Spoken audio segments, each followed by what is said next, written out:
d'emboîter le pas à tous ceux qui m'ont précédé, qui sont des aînés pour la plupart.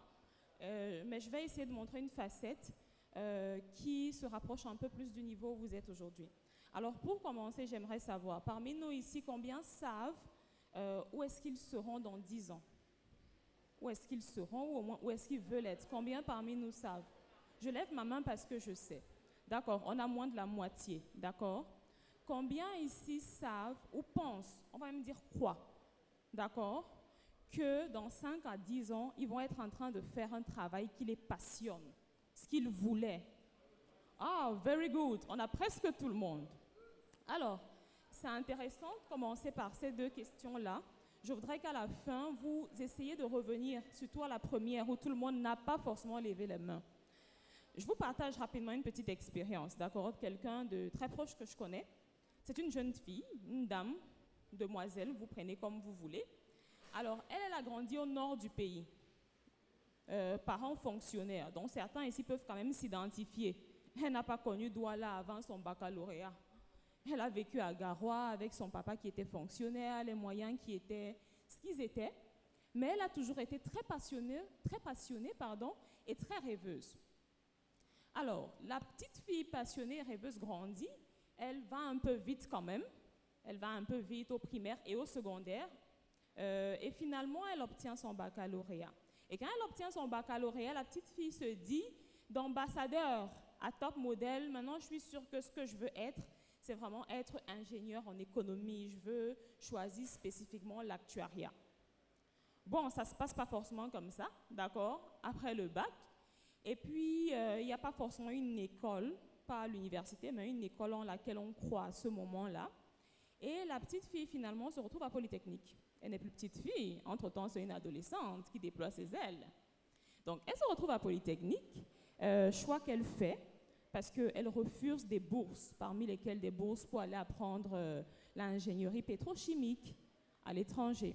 Donc, elle va à Polytech, elle se dit, j'aimais aussi la chimie quand même. J'aimais tellement de choses, moi, donc j'aimais la physique, pardon. J'aimais aussi trop la physique. Donc, je vais aller faire physique. Elle veut être ingénieure en mécanique. Bon, elle va sortir de Polytech 5 ans plus tard, elle a fait informatique, pas mécanique. C'est vraiment à l'opposé. Donc, elle sort 5 ans plus tard, elle a fait informatique. Et puis, quand elle sort, elle se dit, ben, tout a toujours roulé pour moi, même si la famille n'est pas trop aisée, donc ça devrait aller. Sauf qu'un mois, 2 mois, elle ne comprend pas. Ses promotionnaires sont dans des stages professionnels, stages pré-emploi. Bon, elle ne comprend pas très bien ce qui s'est passé, ni à quel moment ça s'est passé comme ça. Mais elle regarde toujours, et elle a une tante avec qui elle échange souvent, qui a une tante qui aime les études, qui a poussé et tout, qui lui dit, ben écoute, il faut que tu prennes une année sabbatique. Et elle se dit, non, tata, vraiment, je veux réussir. Sa tante dit, oui, c'est dans le schéma de réussite, c'est ce que moi je te propose. Prends une année sabbatique ou alors apprends quelque chose. Apprends le mandarin, va découvrir, voyage. Sa tante lui dit, je peux accepter de financer un de tes voyages. Voyage, va découvrir.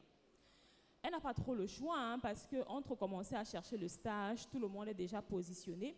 Elle se retrouve donc à postuler de fil en aiguille à un Master 2. Un autre Master 2, un Master 2 qu'elle peut faire depuis le Cameroun, mais dans une université française assez bien cotée. Et ce Master 2, c'est en intelligence économique, en fait, qui était ce qui la passionnait très jeune quand elle disait « Ah, je veux faire ingénierie en économie et puis actuariat ». Le seul terme qu'elle connaissait, c'était intelligence économique, intelligence économique. Donc elle se dit « Bon, je vais faire le Master 2 ». Le Master 2 est annulé. On lui propose, c'est sa grâce, hein, on lui propose de faire un Master 2 en autre chose et elle se retrouve plutôt en développement durable. Ouais. Donc, on a quand même navigué. On est passé de quoi? Ambassadeur, top modèle, actuariat, mécanique, informatique, maintenant on est en développement durable. Elle le fait quand même, et puis c'est super intéressant parce que quand elle le fait, ben, elle prend des bases en économie, elle apprend l'analyse systémique, elle apprend plein de trucs qui finalement seront intéressants. Donc quand elle finit, elle se dit, bon, je vais essayer de déposer avec mon premier profil ingénieur quand même. Et en un temps, 2 mouvements, elle trouve un premier, je pense qu'elle a déposé 2 fois, elle trouve un travail à Yaoundé, elle trouve d'abord un stage non rémunéré, mais où à la fin, on lui dit, on lui glisse une très belle enveloppe que vraiment, courage petite. Après ça, elle trouve un emploi. Après, l'employé se dit, juste avant de commencer l'emploi, il y avait une petite maladie, je fais un tour à Douala, et puis arrivé à Douala, ben, MTN appelle. MTN appelle exactement quand elle est à Douala, elle passe les entretiens le lendemain, 3 jours plus tard, elle est encore à Douala, et puis on lui dit, ah, c'est bien, vous commencez.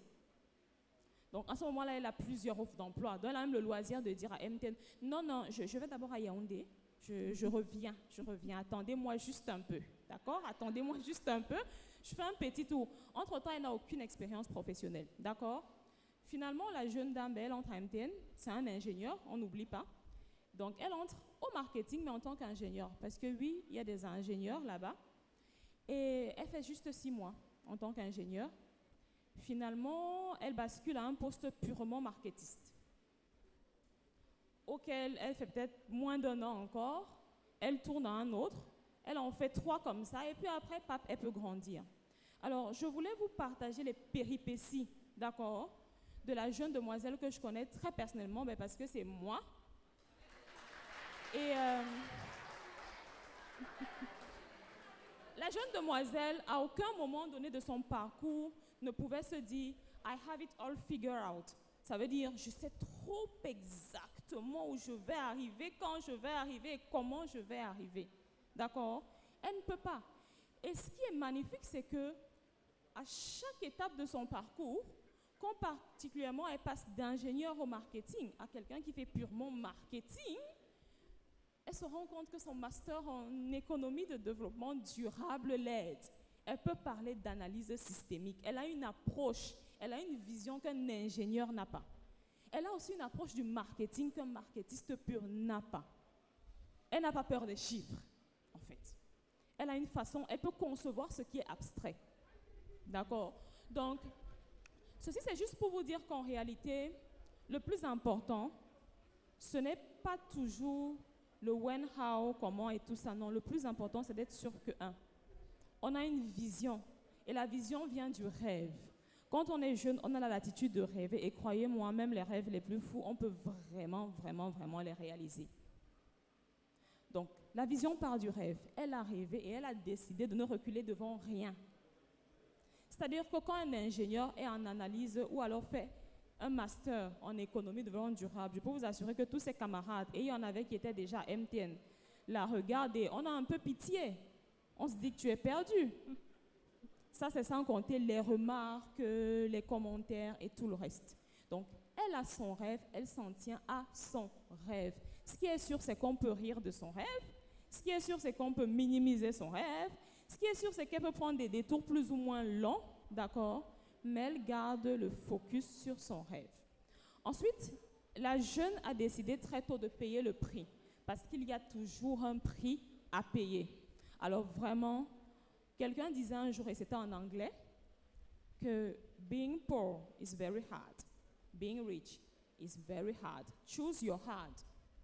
Quoi que vous vouliez dans la vie, c'est difficile. C'est difficile de ne pas avoir les moyens, de subir les autres, de ne pas pouvoir manger, éduquer ses enfants. Tout comme c'est difficile d'avoir suffisamment parce qu'il faut travailler pour ça. Sachez que rien n'est gratuit, il faut payer le prix. Payer le prix commence par décider et accepter de payer le prix. Parce que payer le prix, c'est parfois des nuits blanches quand les autres rentrent. Pour passer d'ingénieur à marketiste, il fallait commencer à se former. Pendant qu'on a fini de travailler avec les autres ingénieurs qui sont des gars qui savent fronter et veiller, il faut savoir rester éveillé, faire des cours, Coursera, payer des formations, marcher avec les marketistes. Il faut savoir dire que la grande sœur, si elle est très bonne en marketing, je m'accroche. Il faut savoir demander, d'accord? Avoir le I'm rushing. Il faut savoir demander, savoir dire, OK, j'aimerais bien savoir comment ça se passe ici. On fait comment? Comment une petite fille qui est au nord peut parler d'actuariat alors qu'elle n'est qu'en première?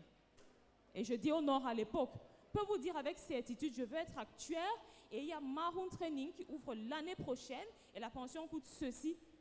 Elle savait qu'il fallait payer le prix. Payer le prix, c'est demander. Payer le prix, c'est chercher. Ce n'était pas forcément à son papa de chercher. Alors ça, c'est des exemples juste pour vous dire que vous pouvez être ce que vous voulez être. Vous devez décider et accepter de payer le prix.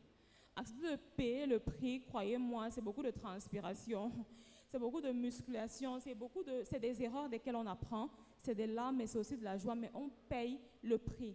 Payer le prix, c'est de se dire, je dois savoir à quoi ressemble le succès. Si je parle d'actuariat ou si je parle de marketing, ben, j'identifie quelqu'un qui est bon en marketing. Et puis, je me rapproche de la personne. Je benchmark. La personne a fait quel type d'école? La personne se comporte comment? La personne fréquente quel type de niveau? La personne lit ou a quel type d'influence? Et je vais être influencée par la même chose. Mais en fait, c'est ça. Je ne peux pas être ce que je ne vois pas. D'accord? Mais ce qui est sûr, c'est que je serai toujours ce que je vois et ce que j'écoute. Donc, si j'ai des copines qui ne pensent pas que c'est important de charbonner dur, je ne charbonnerai jamais dur.